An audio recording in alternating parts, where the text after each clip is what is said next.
Welcome back to The Future is Female. It's been a few weeks since we've been on, but I, of course, am still your host, Gabby Ducharme, joined here by my legendary co-host, Nicole Pinter. Nicole, how are you doing tonight? Doing pretty good tonight. It's a little late for me, but I got the festive background, and tis the season.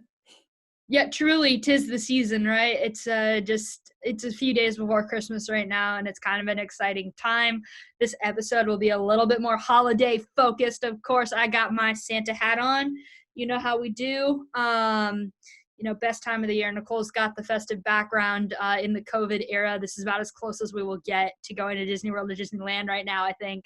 Unless you want to go to Disney World and wear a mask all day and all of that, that's a different story, of course. But Disneyland is where I live right now in California. Disneyland is not open at all. So still an exciting and fun time of year. I think it's kind of warranted and needed after the rocky year that has been 2020.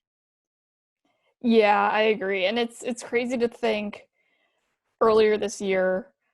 I mean, I haven't been in that studio since like what, January, February at some point. Um, Yeah, I and think it's just crazy to think that was in the same calendar year that we were recording I think shows in the studio. I think it was like January or February because like there was also a time when we still had our other co-host on our show, Sarandon, and you had kind of stepped away and taken a break and all of that. And so we were doing it, the two of us together. I want to say we did it for like 2 weeks. We went on spring break and then we didn't go back into the studio. Never returned. I was on campus this semester. I don't think I walked into that studio once because we did our show remotely the entire semester, and all the shows were remote the entire semester for Blaze Radio. So, it's been such a crazy, wonky semester. I can't believe we're already at the end of it. Mine just wrapped up, on the 18th of December. My semester finally wrapped up, and kudos to the both of us, right? Kudos to this show for still plugging along, doing what we do week in and week out. And now we're in the holiday season, so it's an exciting time of year. It's a fun time of year. And of course, speaking of the holidays, we've got a lot to get to right now because sports are somehow still plugging along, despite that the pandemic is roaring on nationwide and worldwide at the moment. Got a lot of sports to get into, though. Of course, we're going to start off with NBA, get into a bunch of college football talk too. But just to start things off, Nicole, are you as excited as I am that NBA basketball is almost back? I don't think I could ever even aspire to be at your level of excitement for NBA, but I am excited for it. As college football dwindles down and NFL dwindles down, the Bulls will be really exciting to me to watch. And I think I said before, I'm more excited to watch the Bulls than the NBA as a whole at the moment because the season just ended like 60, 70 days ago. But it's still exciting because all the teams are back. It's getting back into home arenas. You're not just watching the games from the same arena, like same look every night. It'll be fun. Right, and you mentioned it. We're going to kind of we're just going to start off by breaking down the NBA season, kind of what we can expect, specifically from the NBA rookie class. There's some exciting talent coming in. You got, obviously, LaMelo Ball. He's probably the headliner of the Charlotte Hornets. You got Danny Avdija. And then, of course, you got Anthony Edwards, who was the number one overall pick for the Minnesota Timberwolves. Nicole, I just want to toss it back to you really quickly. Maybe even specifically talking about the Chicago Bulls or just a team that you follow a little bit better. Do you have any expectations for this rookie class? It's going to be hard because I don't, draft day was so soon, and now all of a sudden it was training camp, and now it's the season, and it's like, hey, welcome to the NBA, get going, sort of a thing. And the most I've seen is LaMelo Ball already looks great as a passer specifically. He's had some crazy passes this preseason. The Bulls had a rough start to the preseason, and, not that this matters. I think we all remember last year's, was it the Lakers who in the preseason they beat someone and they said, consider this a warning, and that whole thing started. I love that. I remember that, yes. Yes, I do. So, you mentioned it. It's kind of a warning. I don't know how far the Chicago Bulls are actually going to go, but they do come off of an off season that lasted like 9 months. So certainly, and it was a good off season. it was a clean the front office sort of this off season. AK Billy Donovan's new head coach. There's no Jim Boylan. I don't have to listen to Jim Boylan talk again ever in my lifetime. Hopefully never. So it's really exciting. Yeah, like you said, I don't know how far the Bulls will go, but that's, and especially, the East, but like still, it's not bad. And Patrick Williams has looked good. Like I said, they got off to a rough start, but Patrick Williams has looked great. Zach LaVine has really come into his own even more this season, and now he doesn't have to worry about Jim Boylan. Lauri Markkanen has already come out and said like that this is a much better situation for him. Just to be clear, like just watch. It's gonna be your luck that like Juwan Howard is gonna hire Jim Boylan on the coaching staff at Michigan. Nah, my man's smarter than that. Nobody's dumb enough to fall for Boylan's tricks and losing efforts, shall we say. Of course, you mentioned it, the Bulls, they've come off of a very long off season. If you're an NBA rookie, yes, you got a pretty abbreviated, shall we say, entry and example to the NBA.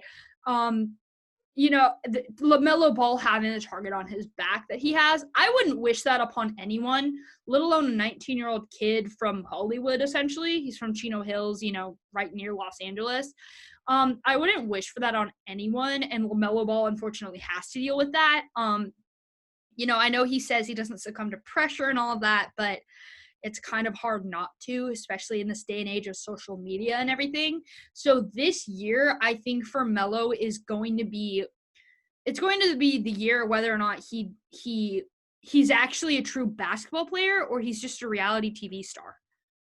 He's an Instagram famous, ball player.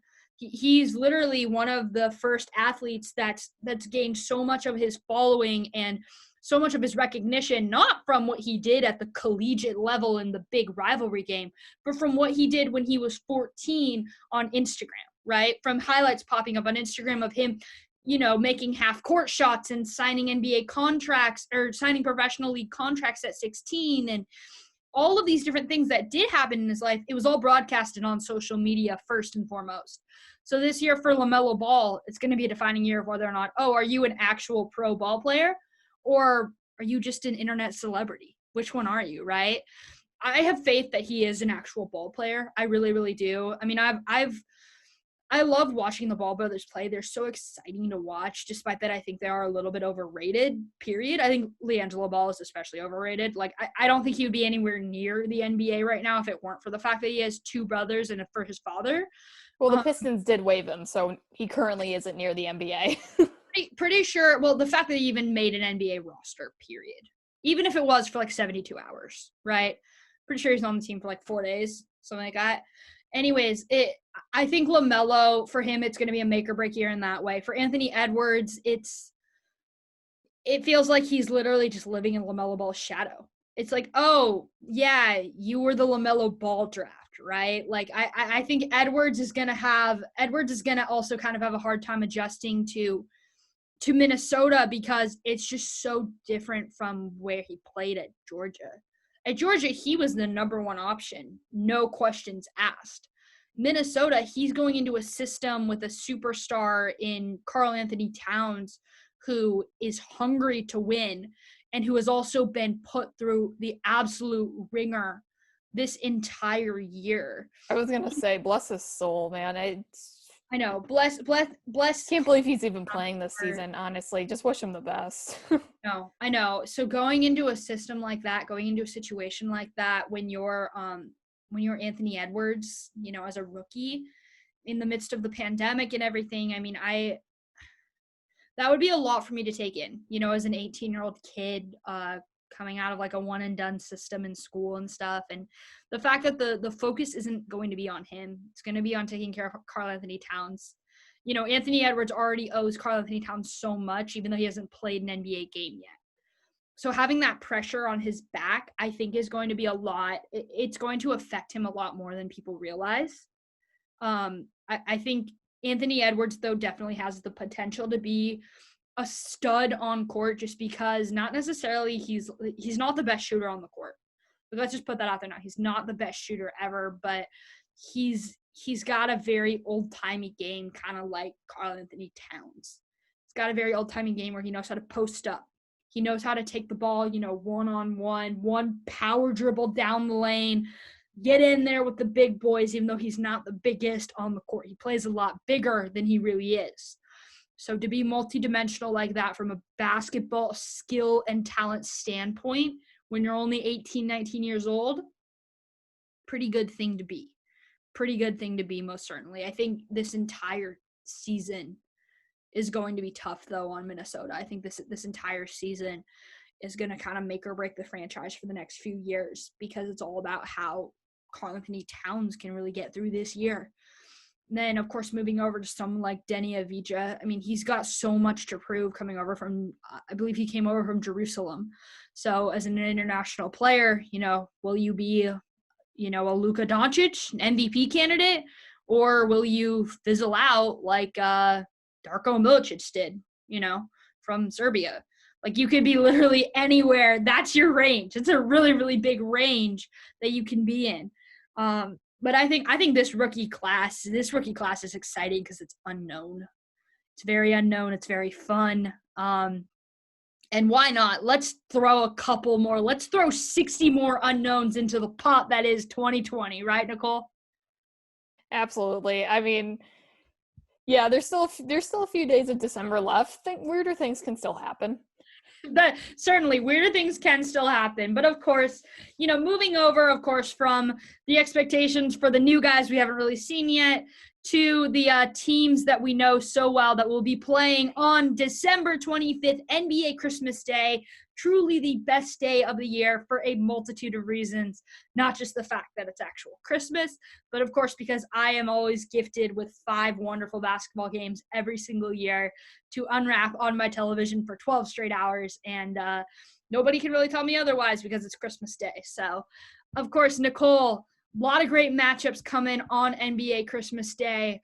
What matchup are you looking forward to the most, like game-wise, between two teams? Which teams are you most excited to see face off against one another? I'm definitely in the minority on this one, an unpopular opinion, because no one ever really pays attention to the first game, but Pelicans and Heat. I feel like the first game on Christmas Day is always like, oh, cool, NBA's back, Christmas Day. But everyone forgets about it by the time you're at the late game between, who would it usually between? Well, this year it's Clippers Nuggets. But I like this because we see the Pelicans and Zion again. We get to see Lonzo Ball, the young Pelicans team that when Anthony Davis was traded and the Lakers traded a lot of prospects, everyone was like, oh, the Pelicans won this trade, then the Lakers won a championship. So it's interesting because I still think the Pelicans can win this trade without winning a championship. I think they did. They couldn't have done it without doing that. You know what I mean? But yeah, Pelicans we get to eat again. Bam Adebayo, Jimmy Butler.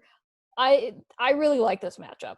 The way, and especially like the way that Brandon Ingram popped last season after he left the Lakers, like that's happened to a lot of young players that got drafted by the Lakers. They popped after they left the organization. It happened with Brandon Ingram. It kind of happened as well with Lonzo Ball. I think if Kuzma ends up leaving, contract talks have been halted between his agent and the Lakers. I don't know if his days are numbered in Los Angeles, but if they are, I could totally see that happening to him too, where he just goes to a different system, goes to a smaller market, not, Showtime, and, they pop. The Lakers, I don't think, is like a team that you come to and you like develop stars. Like they get stars in free agency. That's what they've always done. Obviously they drafted Magic Johnson, but he was a superstar out of the gate. He was a 6'9" point guard. He was a freak of nature, And so the idea that continues happening, don't think it's impossible, but certainly, I'm just as excited as you are for that game. And then on my end, I think I'm most excited to see the Celtics play against the Nets. Because of course Kyrie Irving playing against his former team after the really nasty breakup that they had. Kyrie kind of just jumped ship and said, okay, deuces, I'm going to go sit on the Nets bench for like 6 months and then going to have like a 9-month off season. It'll be great, whatever. And then, of course, because of the long-awaited return of Kevin Durant, I love watching KD play so much. Despite all that happened with him and the Warriors and all of that, I'm still a huge, proponent of Kevin Durant and what he's done for basketball. I don't think he is quite as transcendent of a player as, say, like a LeBron James, but that's kind of just casualty of the times. You got stuck in the same era as LeBron James. There's really no competing with that. In the same breath, there's no disrespecting what he has done for the game of basketball as a 6'11" shooting guard, essentially. As a 6'11" kid who, from the University of Texas just came into the league and started taking and making threes like they were taking candy from a baby. That wasn't normal for a 6'11" guy to do that before KD came into the league. And it's still not. I even though a lot of centers can shoot the basketball and, people there's people like the Joker now in Denver and Joel Embiid who can shoot the three. They're not Kevin Durant. They're not ever going to be Kevin Durant. So I'm really looking forward to his return as well. It'll be his first time playing in a basketball game since in the NBA regular season since the 2019 NBA Finals. He was on a different team at that point. It was a different time in general. This was pre-COVID-19, obviously. So I'm really, really excited to see that. I'm excited to see Jason Tatum play as well. So I want to bring it back. We didn't write this down, but I want to get your thoughts quickly as someone who is in the media, per se. What are your thoughts on Kyrie Irving and his media blackout? Did he call the media pawns or did he not? I don't know. What are your thoughts on this? What are your thoughts on Kyrie Irving and the media, essentially? I mean, his intent, I think, was to say, I am trying to eliminate all distraction this year. I think that was his intent, but his execution was about as terrible as it can be. You're in the biggest basketball league in the entire world, and you have had your own signature shoe for the last 7 or 8 years. You are a multi-time all-star. You are an NBA champion. You played alongside LeBron James. You played alongside Kevin Durant. You played for the most storied franchise in NBA history. Yeah, you're going to have to talk to the media. That's just kind of a part of your job. Because here's the thing. If you don't talk to the media, if you just refuse to talk to them, the media doesn't really care.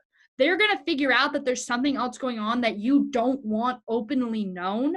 So thus, they're going to start digging using their sources, their people who may not be directly connected to you, but are connected in the very tiny league that is the NBA. The world is very small. Boom, that news is going to come out real quick. And you're going to look like kind of an idiot for trying to hide it. But if you just end up like a normal human being who has to talk to the media, fulfill his obligations as an NBA player, doesn't talk about whatever you're hiding right now, then I think you're fine. He was talking about eliminating distraction. By, quote, eliminating the distraction, he created a bigger distraction. That's what I was going to say. You literally created a bigger distraction, dude. What are you doing? Unfortunately, this is the tide. This is part of your responsibility as an NBA player, not only as a player, but as an NBA superstar. This is what happens when you make the big bucks, when you are the franchise point guard, when you are the kid with the signature shoe, when you are on Slam magazine every other day, when you have a major social media presence. That's what happens. The media wants to talk to you. You have stories that they want to tell, so let them tell it. As a member of the media, it frustrates me because it's creating a bigger distraction. I don't know, Nicole, what were your thoughts on it? I agree.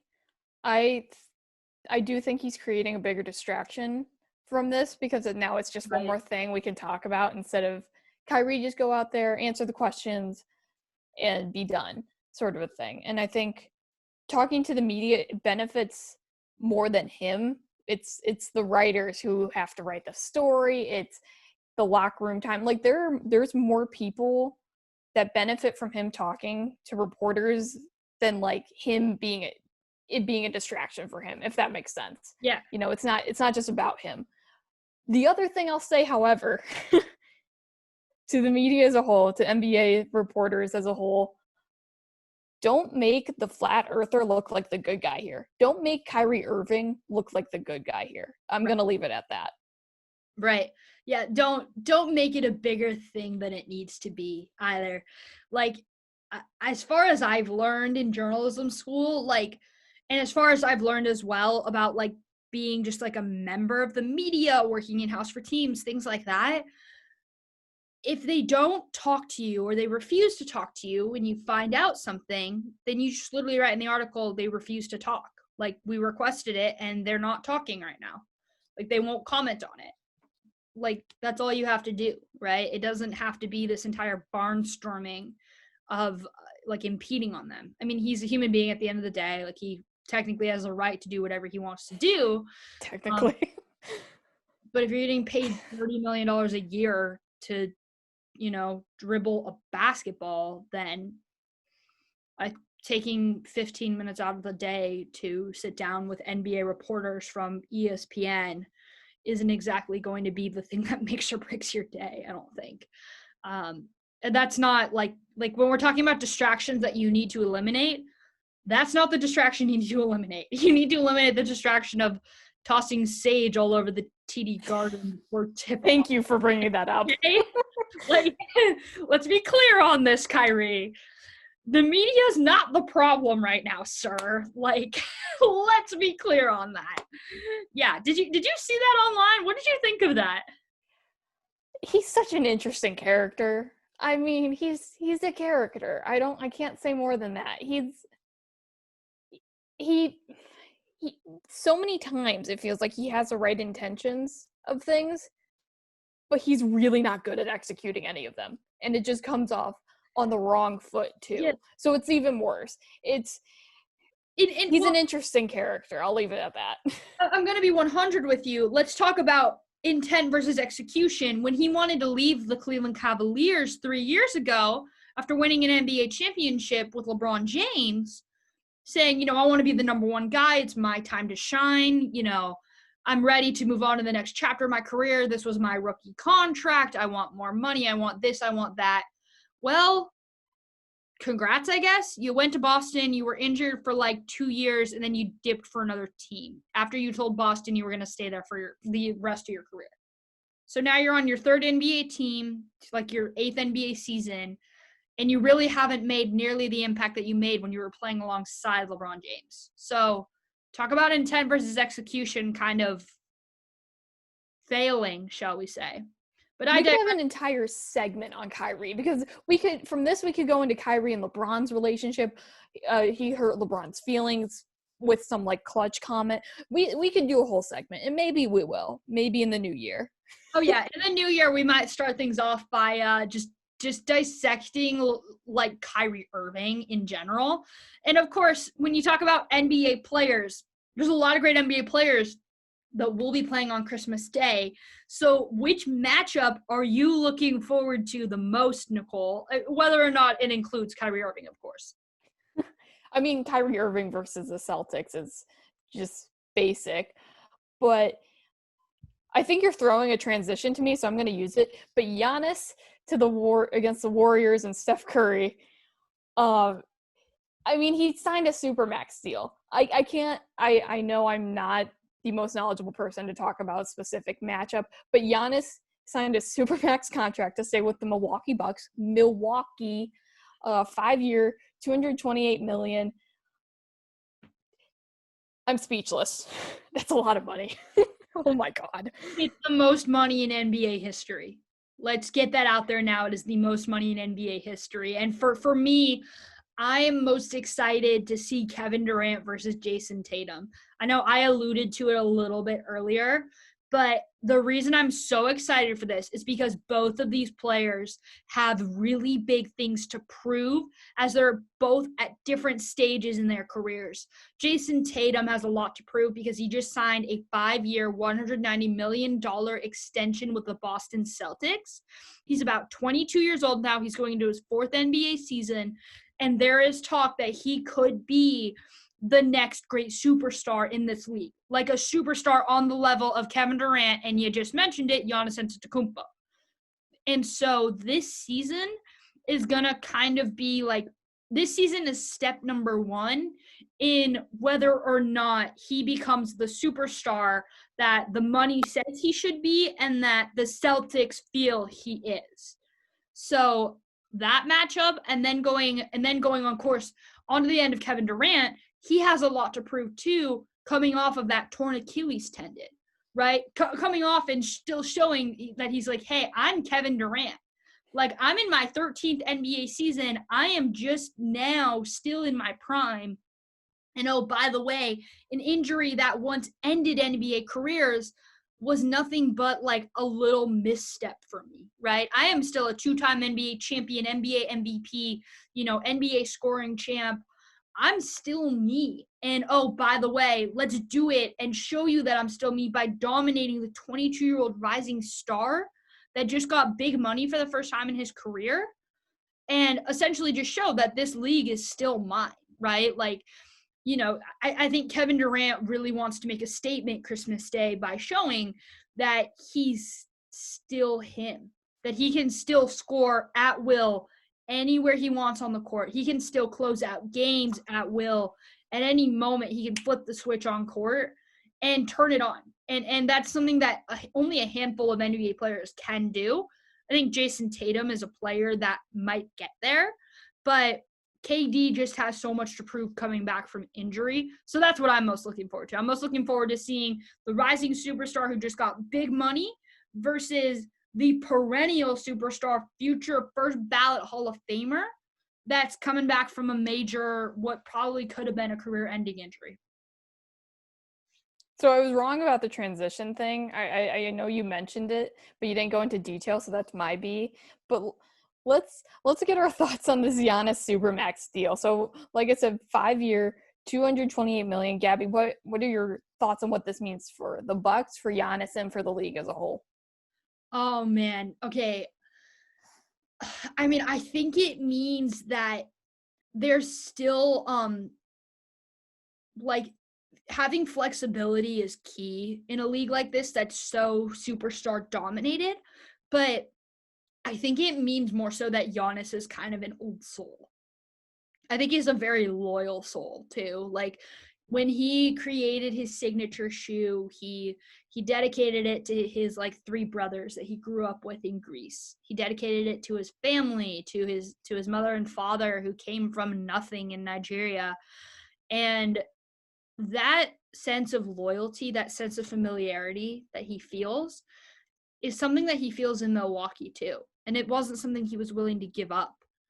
He's kind of in it for more than just like, I think he does want to win an NBA title. I think he realizes now, being a 2-time NBA MVP with no championships is not the place he wants to be in. But I think he also acknowledges that the legacy he leaves with Milwaukee Bucks long term right now is more important than going to chase down an NBA title. I'm not saying that going to chase down an NBA title is wrong, but I'm just saying there are different players who have different priorities. And sometimes it comes down to more than just winning a title. So I think it really shows that the league is about as flexible as ever, and it can still cater to a star who wants to stay in the same city long term, while also, satisfying a star that wants to switch teams and go chase down a title, like what Kevin Durant did, or what LeBron James did, or what other athletes have done. Like Carmelo Anthony wanted to be traded to the New York Knicks like back in 2011 because he wanted to go back home. He wanted to play in the big city. He wanted to play at MSG, and he was able to fulfill that. So the fact that the league is so flexible in that way, I think is a phenomenal thing. I've heard a lot of people say that, having player flexibility and this, that, the other is like the wrong thing to do. I don't think it's the wrong thing at all. I think it's great for the league to allow the best players in the world to be where they want to be and be at their absolute happiest, because it's a trickle-down effect as well. As other players at the top become more flexible, then it allows smaller players who might be sitting on the bench or who might be sixth men or who might be that 15th player on the roster. It also allows them more freedom to continue to move around or stay put where they want to be. So I think the Supermax really kind of shows just how far the league has come with truly just opening up the door, I guess, for players to pretty much do whatever they feel is right for them, for their families. Because I know that the appeal of going to the Golden State Warriors was there for Giannis. I know that there were a lot of great options for him, including going to the defending Eastern Conference champion Miami Heat in like a year. But sometimes could have come to the Bulls. Or to come to the Bulls, right? Sometimes you don't want to pick up your family and move. Sometimes you're just happy where you are. So I give him kudos for sticking to his guns and doing it, because I don't think a lot of people agreed with what he did, but I give him kudos for sticking to his guns and actually doing it. I don't know, Nicole, of course you mentioned it, $228 million over 5 years. What would you do with all that money if you could? Like, if you could have access to that much money? I have no idea. I don't even know where to start. I can't even fathom that amount of money over 5 years. I don't know, pay rent for everyone in Phoenix? I'm not sure. Like, I would pay everyone's rent on my floor at Roosevelt Point. Oh, yeah. I'd just be like, yeah, I got you. Like, don't worry. I got you. I'd pay, like, everybody's parking fees and all of that, too. Oh, I hate that parking fee. Anyway. Just college things. For the league, I think this is really good because, even though the Lakers won a title with LeBron and AD and everyone else, but on that team, it keeps the league even. Like, if he goes to the Heat, it's like, okay, so we're getting a repeat. Like, cool. It's a good repeat. Maybe the Nets Heat in the Eastern Conference Finals will be interesting. I really like it because it keeps the league even and it's more fun that way. Even if the Lakers do repeat, I think it's worth it. And I mean, for that much money, I mean, come on. Yeah, like, that's insane. I think if he had gone to another team, he would have been turning down, I think, roughly like $85 million in money. He would have, and so, like, even if he just stayed for the money, that's a decent amount of money to stay for.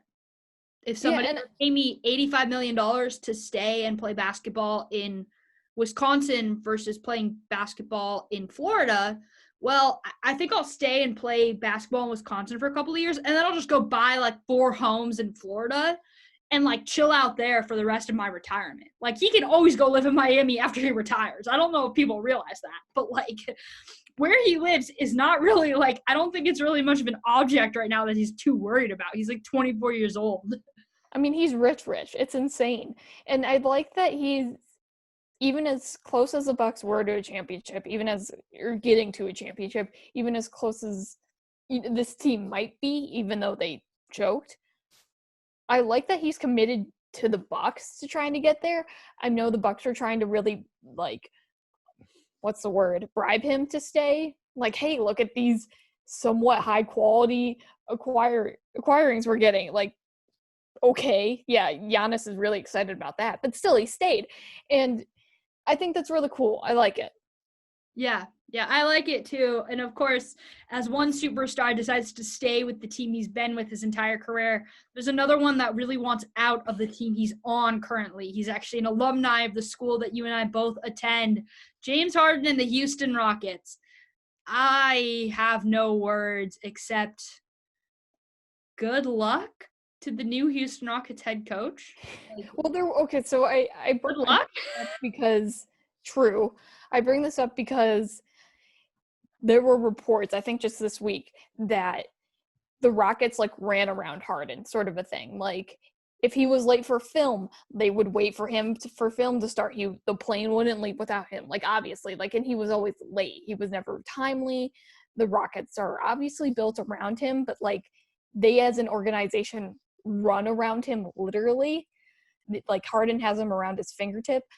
So I want to ask you, Gabby, who does this look worse for, Harden or the Rockets? I I really think it looks worse um on James Harden. Um he's like 31 years old, and I feel like he's acting like he's about 16 right now. I don't like that. I don't like this idea that we get to when mom and dad tell us it's time to go home and go to bed, aka when the Rockets tell you it's time to come to basketball practice and start training camp in the middle of COVID. Um Me as a daughter at 16, I don't get to just take off out of my house and go to the party down the street or whatever with the other high schooler that's throwing it. I have to go to bed. When the Houston Rockets say it's time to come to basketball practice, I don't get to just jet set off to Vegas to party with a rapper without a mask on in the middle of a global pandemic. You're acting like a 16-year-old defying their parents. Congratulations, James. I get it. You only have 1 year of college education under your belt. But in the same breath, can you please just, I don't know, think for 3 seconds before posting it all over Instagram? Before saying that you're going to essentially gaslight the Houston Rockets into trading you? Like, you're under contract with them and they're paying you roughly $28 million a year for like the next 4 years to bounce a ball. Like, I think there are many other people in this, current climate, millions upon millions of people that are just like living by the thread of their teeth, trying to make it day by day in the middle of a global pandemic. They are unemployed. They do not have jobs. They're hoping that a $600 stimulus check might come through in the next 3 weeks so they can pay their rent on their tiny apartment. Like, Pay like half of it, if that. like, you're complaining about making $30 million. Like, I don't know. I understand player flexibility. I do believe that there is a lot of fault on the Rockets' behalf too, because superstars should not have that much power when it comes to organizations. I think but then again, I've talked about this before on the show. The entire structure of professional sport needs to be like realigned and rethought because it's, totally just surrounding money right now. The Rockets know they're not getting their money's worth of their 16-year-old kid that they spent a lot of money on and decided to spoil to death. So, like, I just think it looks bad on James Harden. You're not 16. Even if you were, mom and dad would be grounding you so hard right now. I know, BT Dubs, you're grounding right now. It requires you to be in quarantine and get like 8 COVID tests in the next 6 days. So congratulations. I hope you proved your point, buddy boy.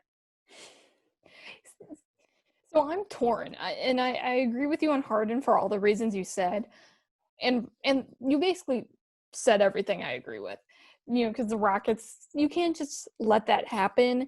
And in that same tone, I think, some guys, like, being the leading scorer on your team or being the best player on your team does not equate to being a leader. That's the case a lot of the time, but that's not reality. Harden's not a leader. He's there, he shoots the ball, and that's it. He doesn't even play defense. He puts up threes sometimes, and that's pretty much it. So it's why, what do you think you're going to get out of this? You come back out of shape. He's kind of a 16-year-old. I don't know what else to say. Yeah, he's not a leader. He's not. Why does he look like he ate like the entire pot of stuffing at Thanksgiving this year? Hey, no shame there. No shame there. But yeah, I mean, you can't show up late and then out of shape. Like, right. I'm sorry, that just doesn't cut. Right. It would be like it's like those kids on campus who show up late, but they have Starbucks in their hand. You know what I mean? Like, they show up late and they have like their grande whatever, something or other from Starbucks.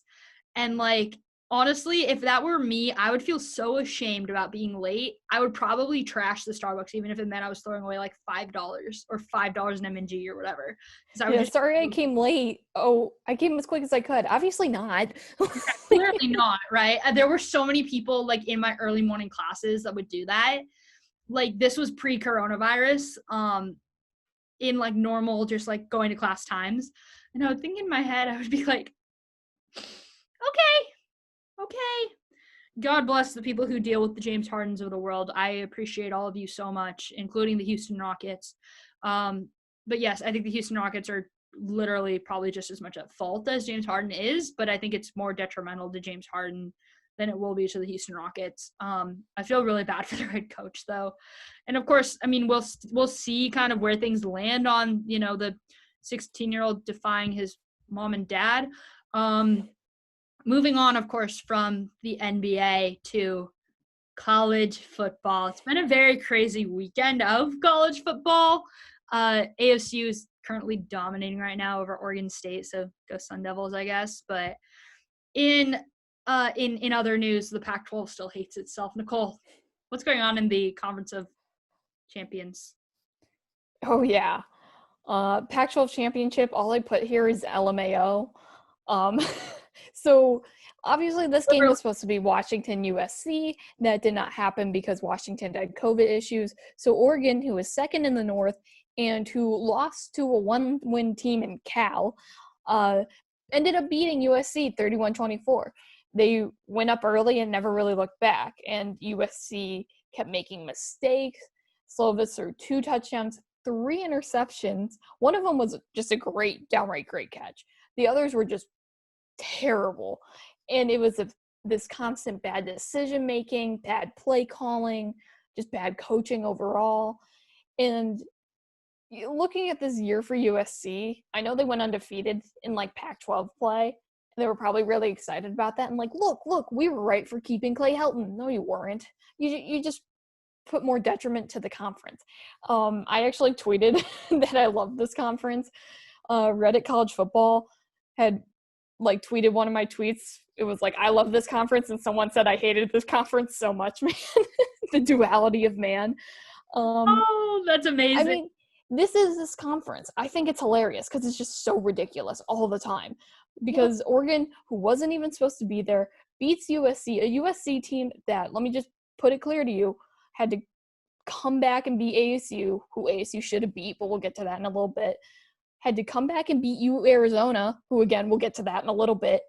And then had to come back and barely beat USC, who just lost to Stanford, who had a pretty terrible year. So it's, they crushed Washington State. Great. They gave up like a 21-point lead to Utah on Saturday. So I don't, they gave up 35 straight points. So what's your point? So it's bad. It's really bad. I will always find it funny. It's hilarious, but it's really bad for the conference, and Larry Scott needs to go. But I mean, you mentioned it. The conference has struggled so much, and like I saw somebody tweet about it like a few weeks ago. Maybe this might have been back when ASU lost to USC in that super close game. The one game ASU played before COVID took over the entire football program, and they literally said USC is the worst undefeated team I've ever seen. And it still stood true. Like, it's so true. USC was the worst undefeated team this conference has ever seen. And it wasn't a good thing that they kept winning those close games that they should have been losing. Because, once again, what a shock. USC underperforms when they have to show up. Classic Trojans. What a shock. One of their quarterbacks underperforms and is completely overrated, right? I say what a shock because I refer to people like Matt Leinart, Matt Barkley, now Keenan Slovis. Like JT Daniels. JT Daniels couldn't even last at USC. He transferred. All of these kids who come from Southern California schools, St. John Bosco, Mater Dei, Servite, they're all watering holes for USC football. And many of those quarterbacks have come from those Catholic schools right here in my backyard. And they all end up pretty much being busts in the NFL. They really don't do very well at the next level because of how they were trained and because of how they were, pampered the entire time. They were at programs like USC, and they were playing in conferences like the Pac-12. I don't think it's as much of a Pac-12 issue as it is more so like an internalized school issue and, a high school level issue, things like that. They go to these very, very fancy private schools that have the best coaching in the entire world on their teams. So they look a lot better and they look a lot more polished at 18 than many of the best players in the NFL did when they were 18. So I think this is more so of like, this is kind of unveiling the mask that USC is just not back. USC never really was back. When they were back, they were just paying Reggie Bush and his family hundreds of thousands of dollars and dug themselves into one of the worst NCAA scandals the college football has literally ever seen. So it's like, congratulations, USC. You're back. I still can't believe Reggie Bush gave back his Heisman Trophy. Like, for what? For what? Just keep it at this point. But But I mean, you mentioned it from a conference that's completely struggling, of course, in the Pac-12 to one team that dominated last weekend, our Arizona State Sun Devils, 70-7. Nicole, to watch the Territorial Cup. Of course, it was ridiculous. They went up 14-0 within the first minute and just never looked back. I was so worried because we know this ASU team so well. I was like, Arizona can still come back. Like, I'm so worried about it. But then I don't know at what point where it was just like, okay, this is over. I don't know which turnover it was. Maybe it was a fifth one, but out of 7. But I knew Arizona was bad. I didn't know it was this bad. Right. I mean, they obviously fired Kevin Sumlin the next day. It had to happen. Who knows who they'll hire as their next coach?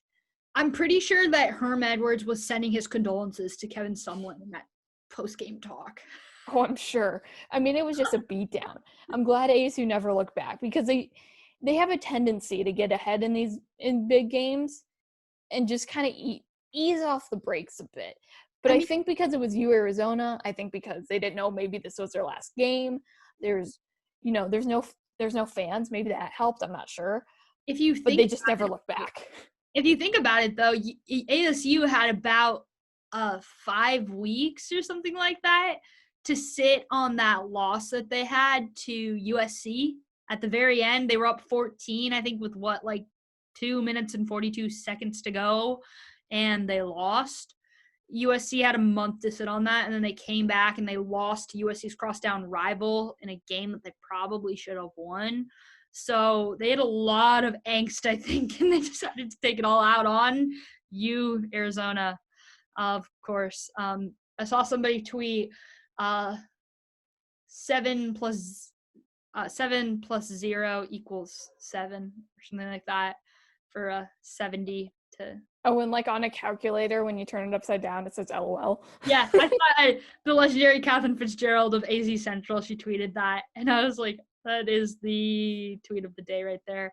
Her Twitter game rivals Mina Kimes. I will say that in full confidence. Her Twitter game rivals Mina Kimes. Oh, absolutely. And that's saying something. Absolutely. K-Fitz is literally like the GOAT on Twitter. And the reason I say K-Fitz is because I'm pretty sure that's actually her username on Twitter. It's not to disrespect her at all. It's literally like just to like shout her out. And like I remember the Phoenix Suns, talk about kings of the Twitter game. The Phoenix Suns literally tweeted at ASU a photo of like 20-year-old Devin Booker holding up a 70 written on a piece of paper, of course referring to when he had 70 points in a game. And it was just like, it was the most GOAT tweet I've ever seen. I was like, yeah, that between that, Catherine Fitzgerald, and just like Sun Devil football in general, Twitter was just so popping that night. I usually do not like going on that app at all. I have to have a presence on it, obviously, for this career path and everything, and I enjoy making content for it. But a lot of times, especially the last 8 months when I'm just scrolling through it, I get really, really depressed, really, really upset. I throw my phone against a wall. I feel like I want to. That night, I was laughing my head off the entire night. So, yeah, I mean, you mentioned it. A lot of stuff happened on the internet, but something really historic also happened on the football field in one Chinese football player. Yes, and one important, Jackson He, thought to be the only Chinese-born player in FBS college football. He was a walk-on at ASU, I think 1 or 2 years ago. He scored the final touchdown to put him up 70-7. He had the cutest post-game press conference. He's my new hero. I want to meet him. He's awesome. He's the coolest nameplate because it's in Chinese, in Mandarin. Please correct me if I'm wrong on that, as far as the language on the back. But it's just so cool. It was so cool. I love him. He's adorable. Yeah, you mentioned it. I think my favorite thing that I saw the other day was from Antonio Pierce. He's a coach on ASU football, and he was wearing a T-shirt, and it was all for Jackson. He had his last name on the back in Mandarin, and on the front, I think it said something like, "That's my guy." Like, that was what he said. He's like, "Oh yeah, that's my guy, Jackson He." Like, yeah, heck yeah. And even like the social media following that Jackson He has gained over the last week or so. I followed him on Instagram, and at the time he had about 3,500 followers. I looked like 2 days later and he had over 10,000. And now the game itself, the game going on right now as we're recording this, is actually being broadcasted in China because there are so many fans in China that wanted to watch him and stuff and wanted to be able to, see it all unfold. So that's also really, really fun and exciting. Yeah, it's so cool. His story is so cool on so many different levels. Only Chinese-born player in FBS, and he was a walk-on too. Like, that's just so cool.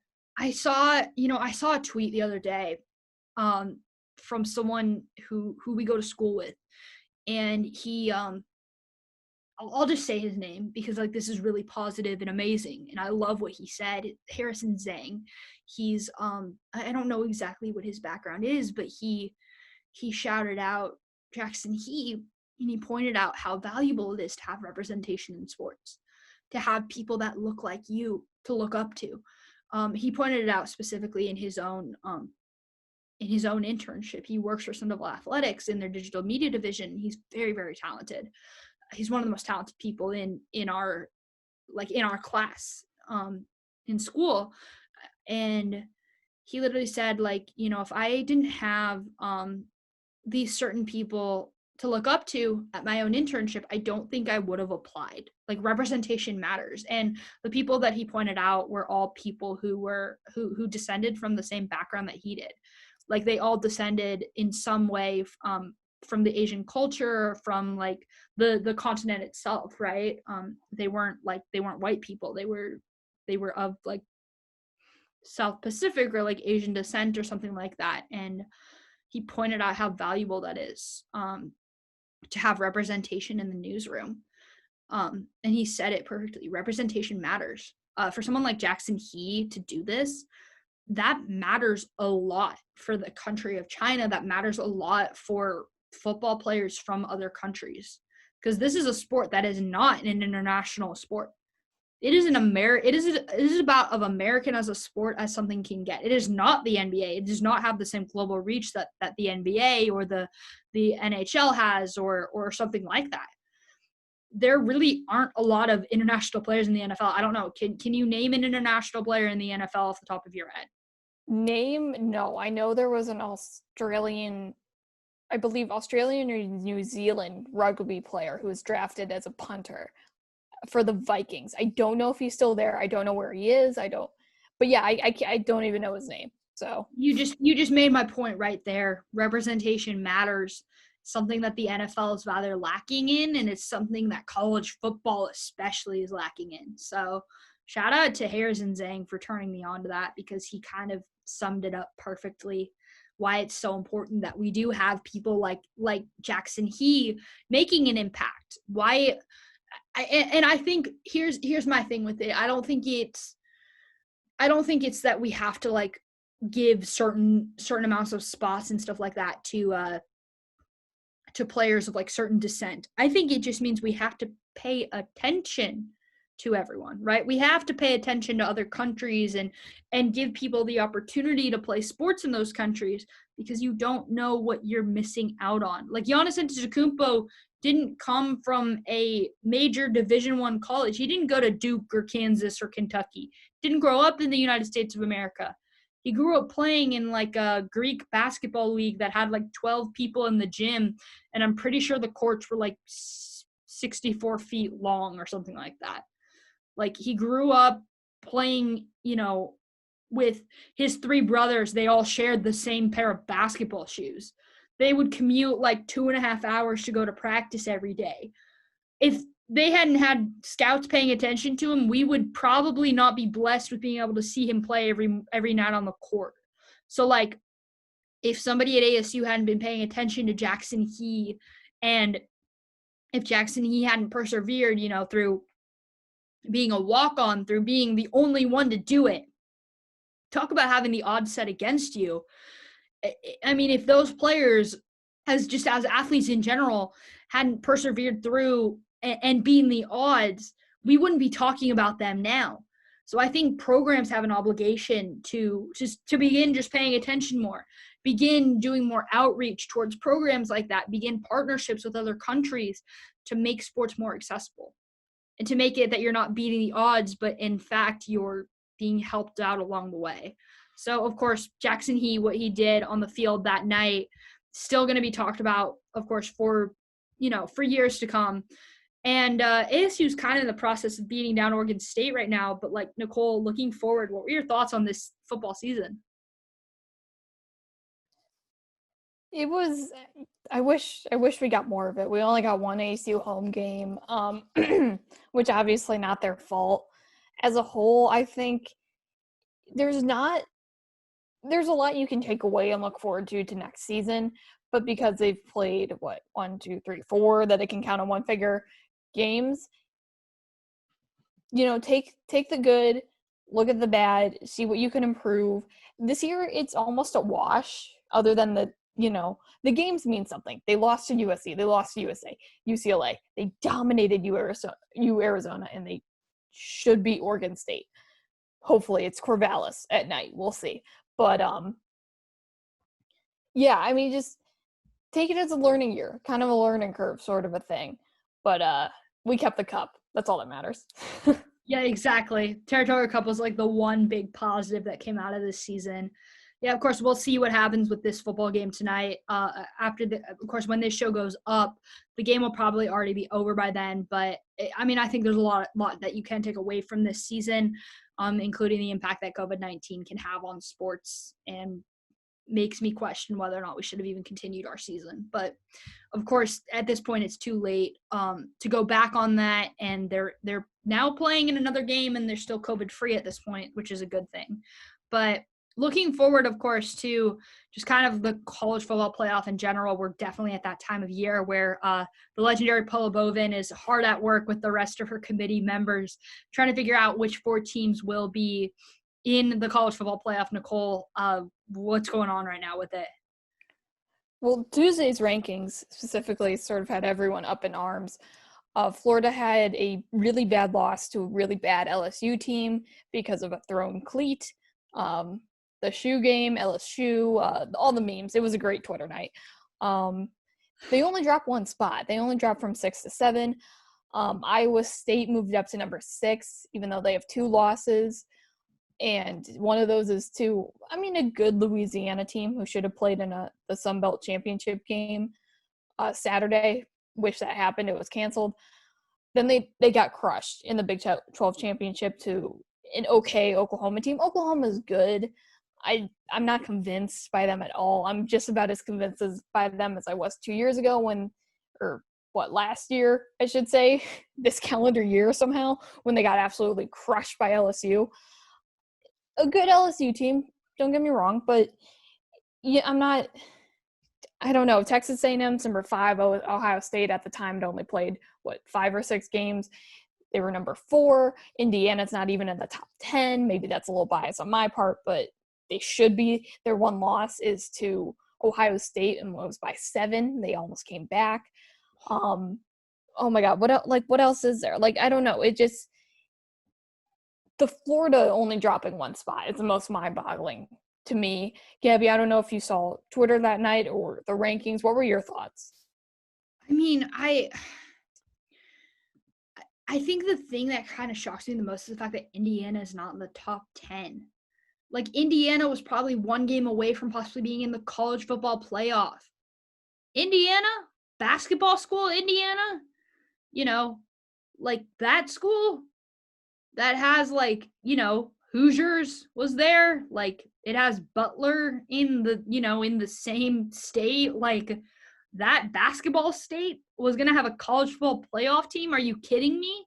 Like, shoot, if I was the college football playoff committee, I probably would have been trying to do anything in my power to keep Indiana in that conversation, just because of what that would mean for this school in the Big Ten that's been like the little sister to like all of the big dogs, in even honestly, even including your Michigan Wolverines. Like, just historically, period. Indiana's never been in the conversation football wise.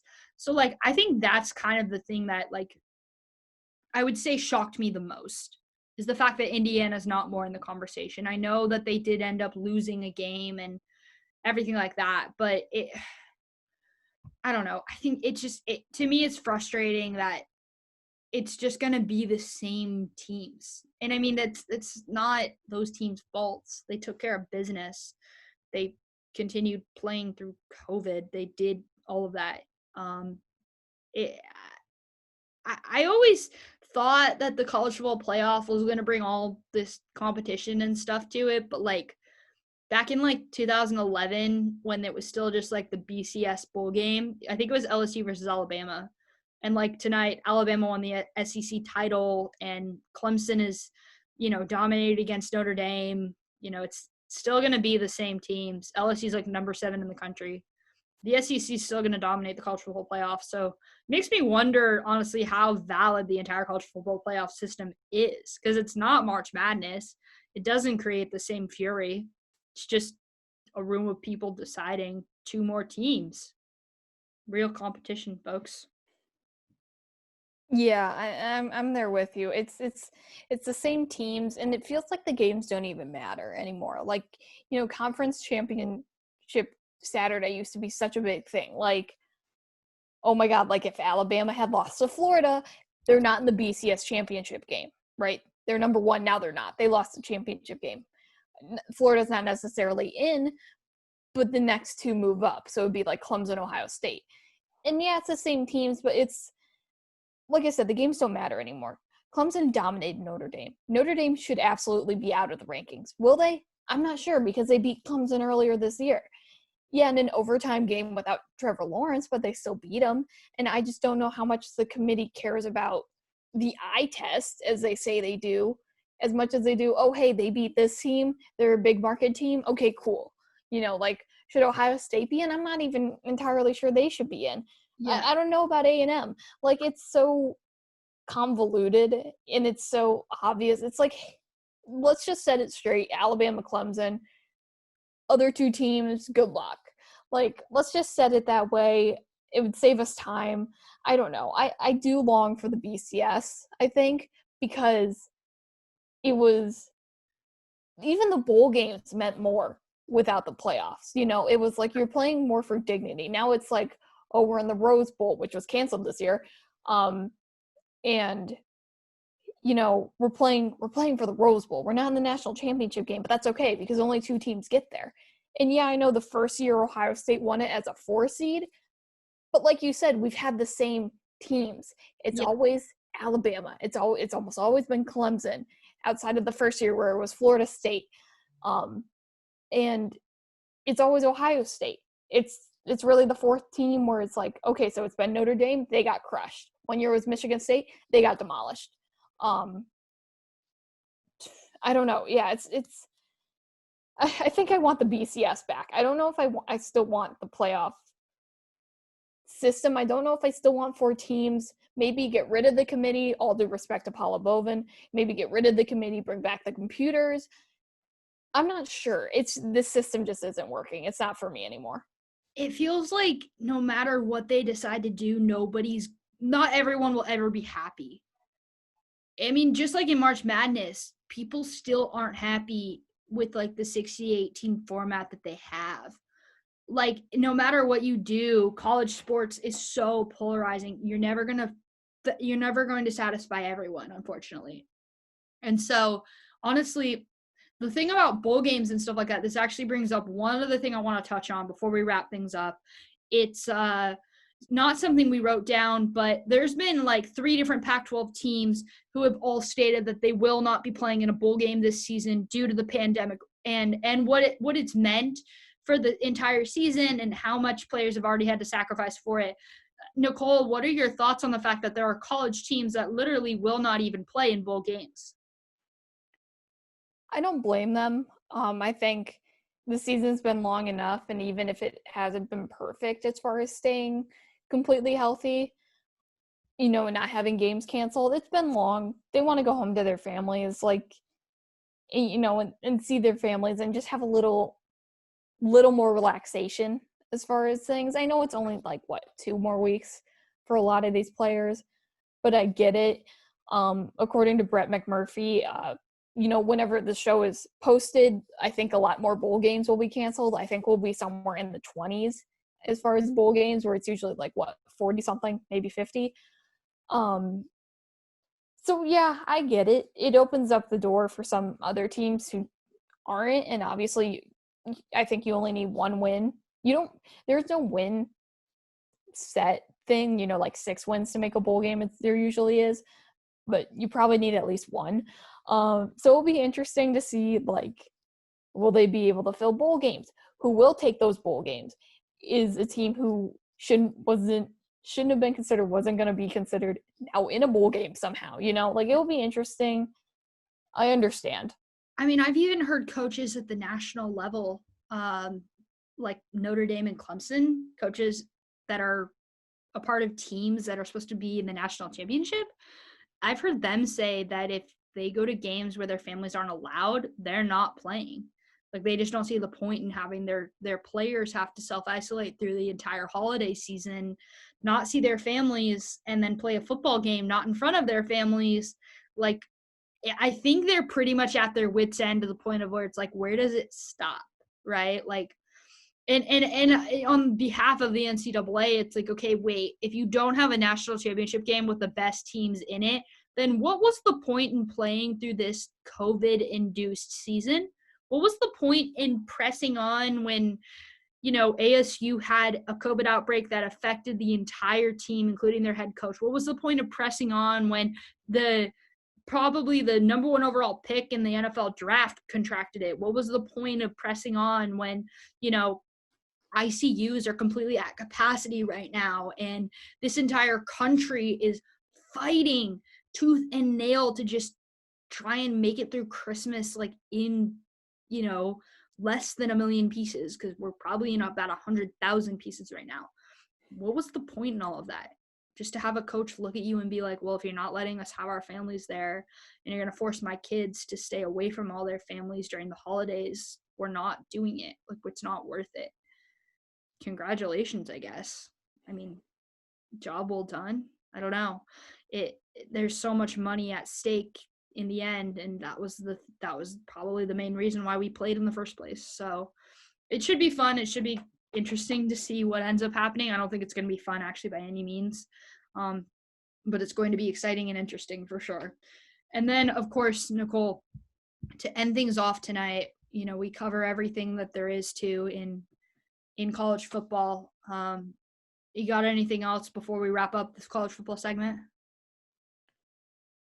Honestly, I'm thinking. I think I want the BCS back. I'm going to put that out there. I think with the committee, it's, there's biases. There's always biases. And I think there's biases within the committee. And I also agree with you as far as, playing the season, now we're almost to Christmas. The season's not quite over. These guys just want to go home, and they have that right to. Yeah, I know USC just lost to Notre Dame and opted out of the bowl. So what? Yeah, they're tired, and they just were very demoralized in that game for all the wrong reasons. But they were. They have the right to go home, and they will. Yeah, exactly. I don't know what the correct answer is for the college football playoff versus the BCS, because I don't think the BCS was a perfect system either. I don't really know what the correct answer is in college football, and I don't think this year is the year to decide whether or not it is the right answer because of how tumultuous this year has already been. I think it's going to be exciting, though, to see what they do end up doing. And I'm kind of glad I'm not in Paula Bowen's shoes right now. I have so much respect for what she does day in and day out. And she has been such a guiding light for me personally since I've started college. And she is going to continue to be a guiding light for me. And it makes me have that much more respect for all that she has to do on the national level and all that she has to see on social media and things like that with fan reactions, because it can't be very easy in the same breath. If I ever got the opportunity to do it, I don't know if I would ever turn that down. I have so much respect for that and for the fact that she does do what she does on a daily basis. And of course, Nicole, to wrap things up tonight on this extended show that we've created, it's the holiday season. What's one thing you're grateful for this holiday season?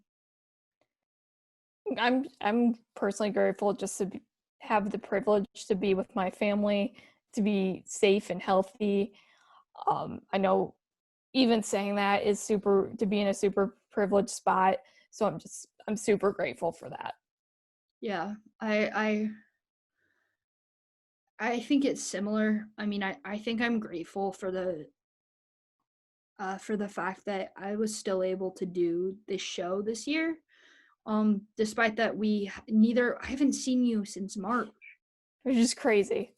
Which is so crazy. And maybe even since February, if I really truly think about it. Which feels like 10 years ago. It does. It really does. I mean, for one thing, I'm grateful for the fact that I got to lead Blaze Radio this semester as an assistant sports director. I'm so grateful for the team that I get to work with day in and day out, because it has been such a blessing.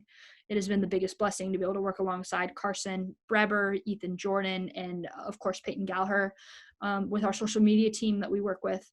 That has been such a blessing and such a needed distraction through the horrors that have been 2020.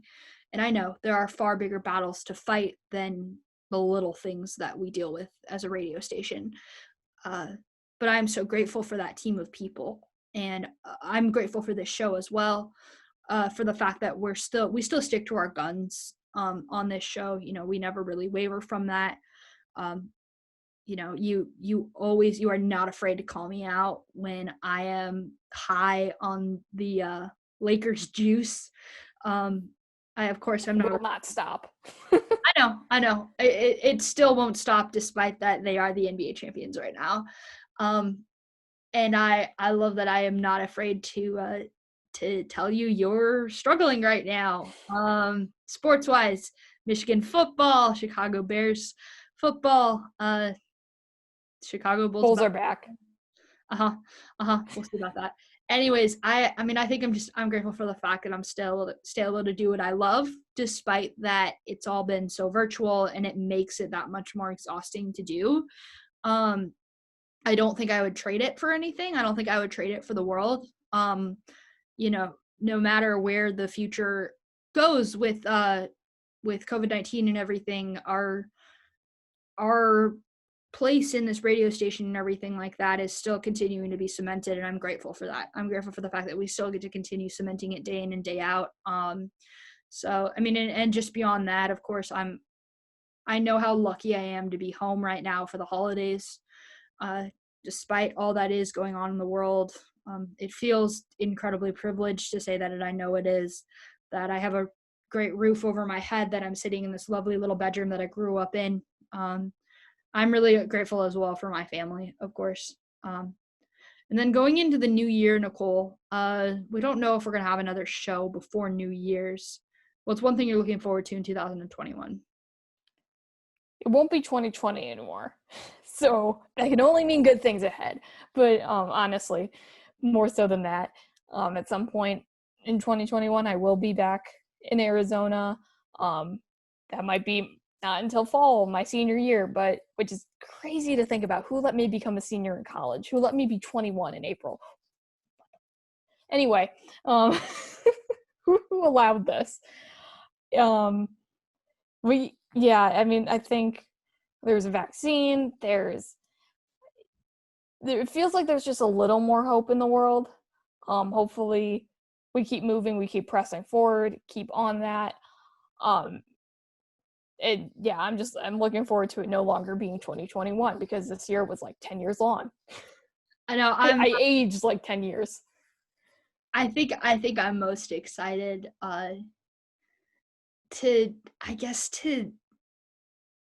for new opportunities, because there's a lot of unknowns, I guess, going into 2021 for me right now. There's a lot of like stuff that I've kind of put myself out there for, and I'm excited to see where it lands. So I'm excited for that. I'm also a bit nervous for all of that as well. But I'm also like, I'm looking forward to like just a fresh start. So much has happened this year, not only in the world but also in our radio station. So much has happened. There's going to be a lot of stuff happening as well in 2021 that, that could be absolutely life changing for me. I don't know yet, but I'm very, very, very excited for that. No matter what happens, I'm still going to try and put my best foot forward for Blaze every single day, because I know how lucky we are that we get this platform. We get to do it over Zoom. We get to do it on YouTube. It's so fun to do. So I think that's what I'm most excited for. And of course, I believe that will end things off for us at The Future is Female. For Nicole Pinter, I, of course, am your host, Gabrielle Ducharme. Everyone, please have a happy holidays, a very Merry Christmas, a very happy Hanukkah, and a very happy New Year. We will see you all in 2021.